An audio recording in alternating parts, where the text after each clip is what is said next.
So theorem 4,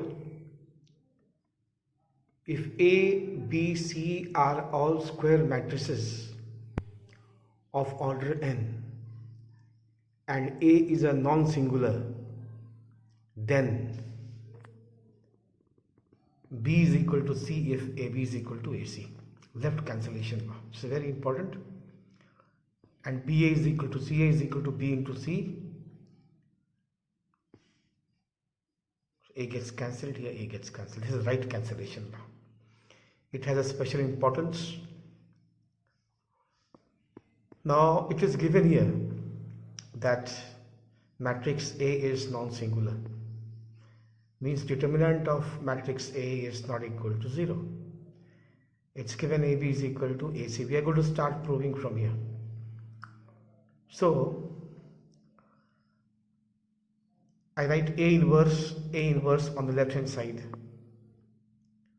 of AB and AC, and then because of associative property of matrix which exists, A inverse into A, I write here A inverse into it is I, B into I is B, and C into I is C. Similarly, the second one can be proved in the same way. Here on the right side I write, and then B is equal to C. This is theorem 4. Now we'll solve one question based on that. Exercise 4.4, question number 24. You have done this in different method in class 10. But here we are going to use the concept of inverse. I'll take this as A and this as C. So BA is equal to C. From right cancellation law, remember, on right side I write A inverse. On right side only we can write, we cannot write on the left hand side. A into A inverse is I, matrix order 2.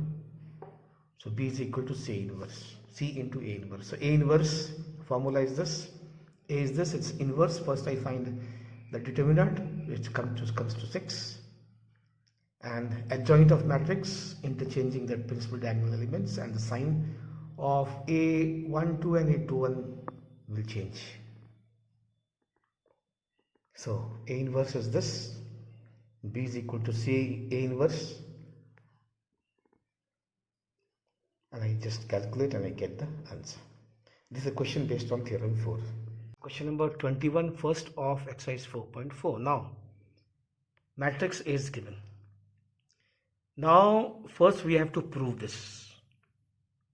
And then using this equation, we have to find the inverse. Just like in class 10, A square, 3A, 7I. And you can find this, and it is proved is equal to, this is class 10, we have studied this.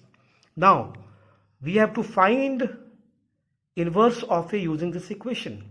So what I do here is I make 7I the subject of the formula. 7I is equal to A square minus 3A. A common, I is equal to this by 7. Now using the left hand cancellation law which you have studied, I multiply A inverse here. A inverse into I is A inverse. This is I, A minus 3I by 7. A is given, 3I is this, and you can calculate and find the inverse. This is very, very important. And this is like you have to find the inverse using the given equation. So theorem 5 states that if A and B are inversible square matrices of same order, then the product of AB is also inversible. And we also have to prove the reversal law. This is the reversal law. Since A is inversible, determinant of A is not equal to 0. Likewise, B is inversible, so determinant of B is not equal to 0. If I multiply them, that is also not equal to 0. And since determinant of A into determinant of B is equal to determinant of AB, that is also not equal to 0, means product of AB is inversible.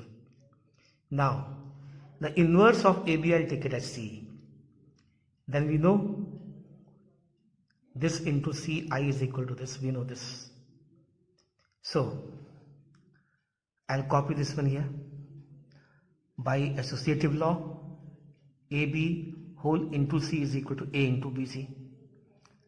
I'll left hand cancellation law, I multiply both sides by A inverse. Again, same property I'll use here, I'll make a group of this. This is I get BC is equal to A inverse. Now again I am going to use the left hand cancellation law. I multiplied B inverse both the sides. Again B inverse whole BC is equal to B inverse B into C. The associative property. IC is equal to B inverse. C is equal to inverse of AB. We have taken that. C is equal to inverse of AB.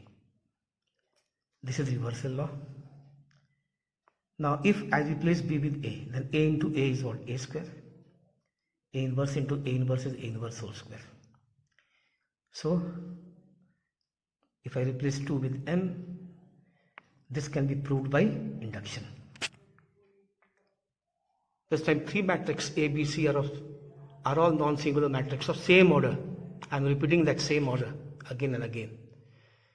This, it follows from that. Now this is if AB is equal to I, B is inverse of A and A is inverse of B. Similarly, inverse of A inverse is A. This is also very important. We are going to use this later on for calculation. Now theorem 6. If A is inversible matrix, then transpose of A is also invertible. And we also have to prove this. Since A is inversible, so determinant of A is not equal to 0.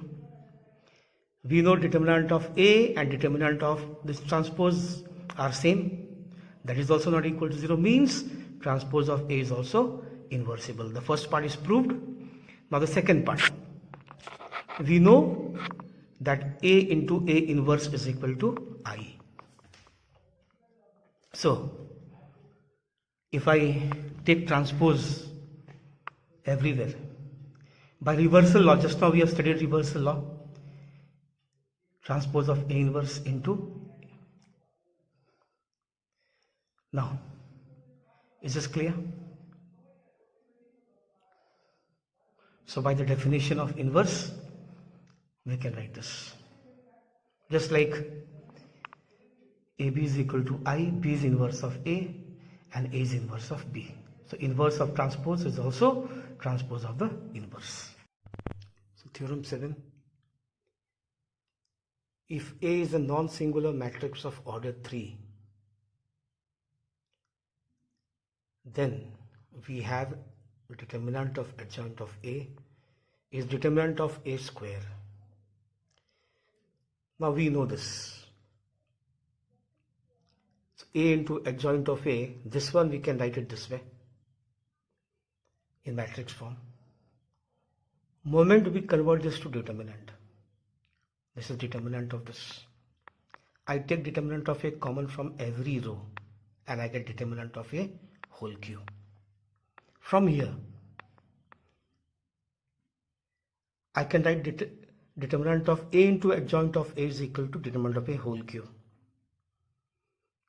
Determinant of A into determinant of adjoint of A. And therefore adjoint of A is whole square. And from here, we can also say adjoint of A, determinant of adjoint of A is determinant of A to the power n minus 1 if order of matrix A is n and A is non-singular matrix. Question number 5, third, based on that concept. It is given A is a square matrix of order 3 and determinant of A is 9 and we have to find this. So determinant of 2 into adjoint of A is equal to 2 cube into adjoint of A. Since 2 we take common from every row and column. So 2 cube is 8. Since the order of matrix is 3, we can write determinant of A to the power 3 minus 1. This is given 9, so 9 square 81 into 8 is 648. Question number 6, first. Without computing adjoint of A, we have to find the value of adjoint of A, determinant of adjoint of A. So determinant of this is 7. And since the order is 2, determinant of adjoint of A is equal to determinant of A to the power 2 minus 1. 7.